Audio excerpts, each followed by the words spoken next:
रिबका का लाबान नाम का एक भाई था।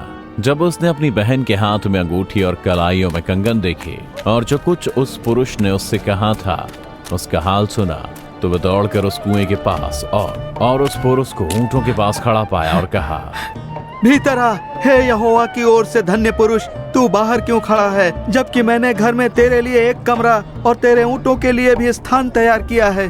तब अब्राहम का दास भीतर गया और उसके ऊंटों का माल उन पर से उतार कर उन्हें चारा दिया गया और उस दास और उसके साथियों के पांव धोने के लिए जल दिया गया। और जब उसके सामने भोजन रखा गया तब उसने कहा, मैं जब तक वह जो मुझे कहना है न कह दूं तब तक नहीं खाऊंगा। आगे कह।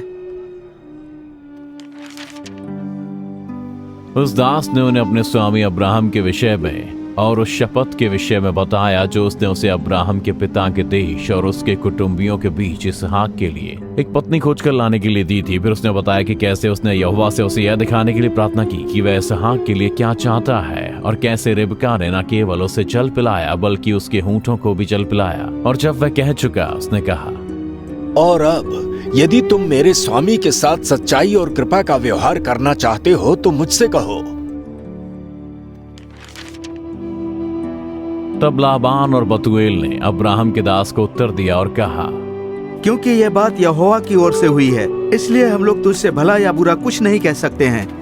रिबका तेरे सामने है, उसे ले जा और वो यहोवा के वचन के अनुसार तेरे स्वामी के पुत्र की पत्नी हो जाए। उनकी ये बात सुनकर अब्राहम के दास ने भूमि पर गिर पर यहोवा को दंडवत किया।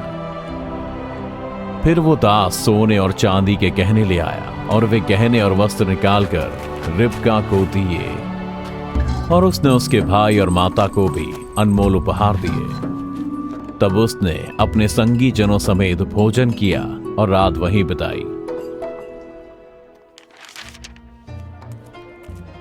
सुबह के समय अब्राहम के सेवक ने कहा, मुझे अपने स्वामी के पास जाने के लिए विदा करो।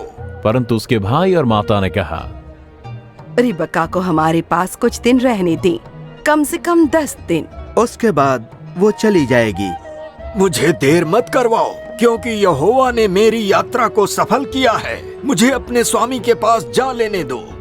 और उन्होंने उत्तर दिया, हम कन्या को बुलाकर पूछते हैं कि वो क्या कहती है। अतः उन्होंने रिबका को बुलाकर उससे पूछा, क्या तू इस मनुष्य के साथ जाएगी? हाँ, मैं जाऊंगी। तब उन्होंने अपनी बहन रिबका और उसकी धाय और अब्राहम के दास और उसके साथी सभी को विदा किया, और उन्होंने रिबका को आशीर्वाद देकर कहा, हमारी बहन, तू हजारों लाखों की आदि माता हो और तेरा वंश अपने बैरियों के नगरों का अधिकारी हो। तब रिबका अपनी सहेलियों समेत चली और ऊंट पर चढ़ के उस दास के पीछे हो ली। इस प्रकार वह दास रिबका को साथ लेकर चल दिया। इस बीच इसहाक लहै रोई के मार्ग से होकर चला आता था, और उसने आंखें उठाकर देखा कि ऊंट चले आ रहे हैं। रिबका ने भी आंखें उठाकर इसहाक को देखा और देखते ही ऊंट पर से उतर पड़ी, और उसने दास से पूछा, जो पुरुष मैदान पर हमसे मिलने को चला आ रहा है वो कौन है? जब दास ने उत्तर दिया, वह तो मेरा स्वामी है। तब रिबका ने घूंघट लेकर अपने मुंह को ढांप लिया। दास ने इसहाक को अपना संपूर्ण वृतांत सुनाया। तब इसहाक रिबका को अपनी माता सारा के तंबू में ले आया और उसे अपनी पत्नी बना लिया। इसहाक ने उससे प्रेम किया। इस प्रकार उसे अपनी माता की मृत्यु के पश्चात शांति मिली। तब अब्राहम ने एक और पत्नी ब्याह ली जिसका नाम कतूरा था, जिससे चिम्रान, योक्षान, मदना, मिद्यान, यिशबाक और शू उत्पन्न हुए। योक्षान से शबा और ददान उत्पन्न हुए, और ददान के वंश में अशूरी, लतूशी और लुम्मी लोग हुए।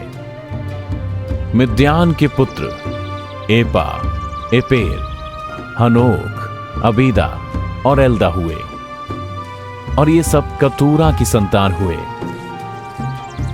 और अब्राहम ने इसहाक को तो अपना सब कुछ दे दिया, पर अब्राहम ने अपनी रखेलियों के पुत्रों को कुछ उपहार देकर अपने पुत्र इसहाक के पास से दूर भेज दिया।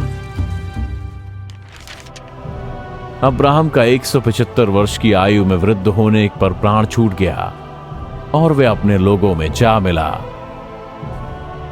अब्राहम के पुत्र इसहाक और इस्माइल ने एप्रोन की मकपेला की गुफा में उसे मिट्टी दी, अर्थात जो भूमि अब्राहम ने हित्तियों से मोल ली थी। अब्राहम और उसकी पत्नी सारा दोनों को वही मिट्टी दी गई। अब्राहम के मरने के पश्चात परमेश्वर ने उसके पुत्र इसहाक को, जो लहरोई के पास रहता था, आशीष दी। और उन्होंने रिबका को बुलाकर उससे पूछा, क्या तू इस मनुष्य के संग जाएगी? उसने कहा, हाँ, मैं जाऊंगी। तब उन्होंने अपनी बहन रिबका और उसके गाय और अब्राहम के दास और उसके साथी सबों को विदा किया। और उन्होंने रिबका को आशीर्वाद देकर कहा, हे हमारी बहन, तू हजारों लाखों की आदि माता हो और तेरा वंश अपने बैरियों के नगरों का अधिकारी हो। तब रिबका अपनी सहेलियों समेत चली और ऊंट पर चढ़ के उस पुरुष के पीछे हो ली। इस प्रकार वह दास रिबका को साथ लेकर चल दिया। उत्पत्ति अध्याय 24 वचन 58 से 61।